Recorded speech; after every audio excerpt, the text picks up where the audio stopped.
일부 고통에서 자유로워지는 법, 자비와 인간관계의 지혜. 여러분, 인생의 굴곡 속에서 흔들리지 않는 평온을 찾고 계신가요? 2500년 전 석가모니 부처님은 인간의 고통과 해탈의 길을 깨달았습니다. 오늘은 그 핵심 가르침 20가지를 통해 마음의 평화, 인간관계, 그리고 삶의 지혜를 함께 배워보겠습니다. 이 영상을 끝까지 시청하신다면 지금 이 순간을 완전히 새롭게 바라보는 눈을 얻게 될 것입니다. 1부 파트 1 고통에서 자유로워지는 법. 사성제의 고통의 진리와 해탈. 삶은 고통입니다. 하지만 부처님께서는 고통을 직면하고 그 원인을 이해하며 고통에서 벗어나는 길이 있음을 알려주셨습니다. 어느 날 한 청년이 부처님을 찾아와 물었습니다. 왜 저는 같은 괴로움을 반복하며 살아야 하나요? 부처님은 조용히 미소 지으며 말씀하셨습니다. 괴로움을 피하려 하지 말고 그 원인을 바라보아라. 원인을 알면 괴로움은 저절로 사라진단다. 삶은 고통이지만 고통은 선택이다. 고, 생로병사, 이별, 집착, 미움 등 집탐욕, 분노, 어리석음이 고통의 원인. 멸 고통은 소멸될 수 있다. 도팔 정도의 실천이 해탈의 길. 오늘 하루 내 마음에 일어나는 괴로움을 관찰해 보세요. 그것이 어디서 비롯되었는지 조용히 바라보는 것만으로도 변화가 시작됩니다. 2. 팔정도 해탈의 길. 고통에서 벗어나기 위한 8가지 바른 길 팔정도. 부처님은 삶의 균형과 실천을 강조하셨습니다. 부처님께서는 젊은 시절 극심한 고행과 쾌락을 모두 경험했습니다. 결국 그분은 어느 날 강가에서 너무 팽팽하게 당긴 검은고 줄은 끊어지고 너무 느슨하면 소리가 나지 않는다는 것을 깨달았습니다. 삶도 마찬가지다.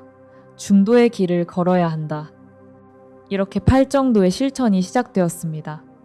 올바른 길은 중도에 있다. 정견 현실을 있는 그대로 보기, 정사유 바른 생각, 정어 바른 말, 정업 바른 행동, 정명 바른 생계. 정정진 바른 노력, 정념 바른 마음 챙김, 정정 바른 집중. 오늘 하루 말과 행동에 한 번 더 마음을 담아보세요. 내가 내뱉는 말이 남에게 상처가 되지 않는지, 내 행동이 나와 타인에게 유익한지 살펴보는 것부터 시작입니다. 3. 무와 나라는 환상. 우리는 나라는 존재에 집착하지만 부처님은 모든 것은 끊임없이 변화하고 고정된 나란 없다고 하셨습니다. 살인마로 악명이 높았던 앙굴리말라는 부처님을 만나기 전 누구도 그의 분노를 멈출 수 없었습니다. 하지만 부처님은 그를 조용히 바라보며 말했습니다. 내 안의 분노와 집착을 내려놓아라. 앙굴리말라는 그 순간 눈물을 흘리며 자신 안에 나라는 집착이 얼마나 허망한지 깨달았습니다. 나는 강물의 물결과 같아 흐를 뿐이다. 5분간 거울을 바라보며 이 얼굴이 진짜 나일까? 스스로에게 물어보세요. 내가 옳다는 생각, 내가 피해자다 라는 집착을 내려놓는 순간 세상과의 갈등이 사라집니다. 4. 연기법 모든 것은 연결되어 있다. 세상의 모든 것은 원인과 조건이 모여 이루어진 결과입니다. 나 혼자 존재할 수 있는 것은 아무것도 없습니다. 한 제자가 부처님께 꽃 한 송이를 건넸습니다. 부처님은 그 꽃을 들고 말씀하셨습니다. 이 꽃은 혼자 피어난 것이 아니다. 비, 흙, 햇살, 수많은 인연이 모여 이 자리에 피었다. 모든 존재가 서로 연결되어 있음을 일깨워 주었습니다. 한 송이 꽃은 우주를 담는다. 오늘 마시는 커피 한 잔에도 농부, 운송자, 판매자, 자연의 힘이 깃들어 있습니다. 모든 존재에 감사하는 마음을 가져보세요. 여러분의 오늘 하루는 누구의 도움으로 이루어졌나요? 가족, 친구, 동료, 그리고 보이지 않는 수많은 인연에 감사해 봅시다. 5. 업생각과 행동이 현실을 만든다. 내가 뿌린 씨앗이 결국 내 삶의 열매로 돌아옵니다. 생각과 말, 행동 하나하나가 업이 되어 나를 만듭니다. 옛날 한 농부가 부처님께 물었습니다. 왜 저는 끊임없이 힘든 일만 겪나요?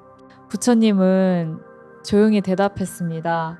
네가 뿌린 씨앗이 네 삶의 열매로 맺힌 것이다. 오늘부터 좋은 씨앗을 심어보아라. 오늘의 너는 과거의 생각이 만든 결과다. 7일간 감사 일기를 써보세요. 작은 감사가 쌓이면 내 삶이 조금씩 달라지는 것을 느낄 수 있습니다. 나는 왜 반복해서 비슷한 문제를 겪을까? 오늘의 생각과 행동이 내일의 현실을 만든다는 점을 기억하세요. 일부 파트 2. 자비와 용서, 인간관계의 지혜. 6. 자비 적을 친구로 만드는 법. 부처님은 미움과 원망을 자비로 녹이라고 하셨습니다. 미운 사람을 떠올리세요. 그도 고통받는 한 존재임을 상상하세요. 당신도 고통에서 벗어나길 빌며 숨을 내쉬세요. 오늘 하루 한 명이라도 용서해보세요. 마음이 한결 가벼워질 것입니다. 직장에서 나를 힘들게 하는 동료를 미워하기보다 그도 나처럼 괴로움이 있음을 이해해보세요. 7. 용서와 내려놓음. 과거 상처와 원한을 놓아줄 때 진정한 자유가 시작됩니다. 한 여인이 부처님을 찾아와 말했습니다. 저는 남편을 용서할 수가 없습니다. 부처님은 조용히 말씀하셨습니다. 용서는 남편을 위한 것이 아니라 당신 자신의 마음을 자유롭게 하는 길입니다. 용서는 남을 위한 것이 아니라 나 자신을 위한 것이다. 나를 힘들게 했던 일을 종이에 써보고 이제는 놓아주겠다고 다짐하며 찢어버려 보세요. 8. 관계의 거울. 남을 통해 나를 본다. 타인을 비판하거나 미워할 때 그 안에 내 모습이 비춰지고 있음을 깨닫는 것이 중요합니다. 남의 허물은 쉽게 보이나 자신의 허물은 보기 어렵다. 누군가를 비난하고 싶을 때 혹시 내 안에도 이런 모습이 있지 않은가? 한 번 더 돌아보는 연습을 해보세요. 오늘 하루 내가 비판한 사람의 모습 중 내 안에도 있는 부분은 무엇일까요? 9. 진정한 우정과 인연. 인연은 억지로 맺거나 끊을 수 없습니다. 흐르는 물처럼 자연스럽게 받아들이는 것이 지혜입니다. 인연은 물과 같아 흘러간다. 떠나는 사람을 억지로 붙잡지 않고 새로운 인연을 두려워하지 않는 마음을 가져보세요. 오래된 친구와 멀어졌을 때 억지로 붙잡기보다 새로운 인연을 받아들이는 용기를 가져보세요. 10. 침묵의 힘과 바른 말 한마디가 큰 상처가 되기도 한 사람의 인생을 바꾸는 힘이 되기도 합니다. 침묵은 지혜의 공간을 만든다. 오늘 하루 불필요한 말을 줄이고 꼭 필요한 말만 하도록 노력해보세요. SNS 댓글을 달기 전에 이 말이 꼭 필요한가? 한 번 더 생각해봅시다.